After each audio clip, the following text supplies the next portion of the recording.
അവശ്യവസ്തുക്കളുടെ വില കുതിച്ചുയരുന്നതിന് പിന്നാലെയാണ് പച്ചക്കറി വിലയും റോക്കറ്റ് പോലെ കുതിക്കുന്നത്.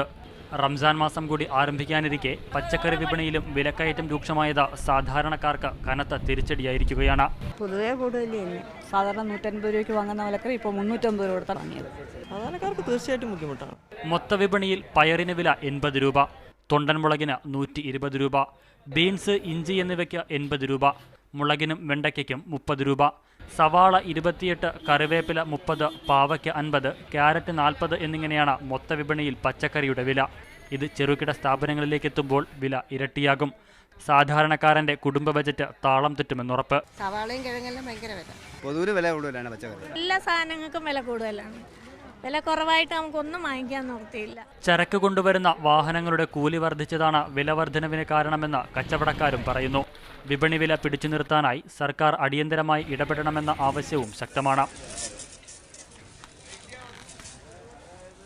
ഉപ്പിന്, മുളകിന്, പഞ്ചസാരയ്ക്ക് തൊട്ടതിനെല്ലാം തീവില.